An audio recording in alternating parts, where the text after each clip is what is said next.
3 HP సరిపోతుంది. 10 ఆవుల వరకు 3 HP సరిపోతుంది. ఏం లేదండి దీనికి మెయింటెనెన్స్ ఏం లేదు. ఒక్కసారి మాత్రం బ్లేడ్ కు గ్రీజ్ పెట్టుకున్నాం అంతే. మేము తెచ్చిన నాడికి ఇప్పటికి ఒక 10 రూపాయల గ్రీజ్ తెచ్చి పెట్టుబడి పెట్టినాం అంతే.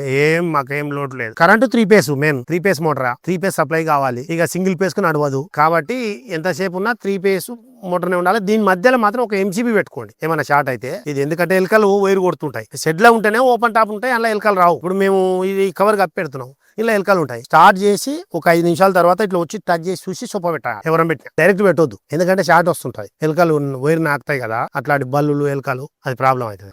MCB అయితే ట్రిప్ అయిపోతుంది అట్లా. ఇంకోటి నేను కరెంట్ డిపార్ట్మెంట్ లోనే కాబట్టి దానికి ఏ క్వాలిటీ వైర్ పెట్టుకోవాలి, దానికి అసలు మామూలుగా మనం పాత వైర్ పెడితే ఎట్టుంటాయి, కొత్తగా అనేది కూడా మాకు అది తెలుసు కాబట్టి మేము పకడ్బందీగానే చేసి పెట్టినాం. దాన్ని నానకుండా మాత్రం దాచిపెట్టాలి. మెయిన్ మోటార్ నాన MCB ఉండాలి. దానికి ఖచ్చితంగా స్విచ్ కంట్రోల్ ఉండాలి. స్టార్టర్ కు మామూలుగా స్టార్టర్ ఓపెన్ పెడతారు, చాలా వరకు ఓపెన్ పెట్టొద్దు. ఓపెన్ పెడితే మిస్టేక్ లో చేయి తగిలినా ఎలకలు పోయినా ఏది పోయినా ఎఫెక్ట్ అవుతుంది. ప్లాస్టిక్ ఫైబర్ డబ్బా పెట్టి దాన్ని స్విచ్ కంట్రోల్ ఉండాలి. ఇంకోటి ఈ మోటార్ మధ్యలో స్టార్టర్ మధ్యలో MCB ఉండాలి. ఆ MCB ఉంటే ట్రిప్ అయిపోతుంది ఫాల్ట్ ఉంటే. మన ఇళ్లలో కూడా ఏమైనా షార్ట్ ఉన్నా ఏదైనా ఉన్నా ట్రిప్ అయిపోయినట్టు ఏమి ఇబ్బంది ఉండదు. ఇంకా నువ్వు మనకు ఒకవేళ ఇక్కడ సడన్ షార్ట్ వచ్చినా ఇండక్షన్ వచ్చినా అది ట్రిప్ అవుతుంది. కరెంట్ పార్సల్ కాదు, అక్కడికే అయిపోతుంది. అట్లా MCB మెయింటైన్ చేయాలి, రైతులకు మంచిది. అది రిపేర్ అంటే ఇప్పుడు ఇది 3 HP మోటారా మేము తీసుకున్నది. 3 HP 5 బ్లేడ్లు.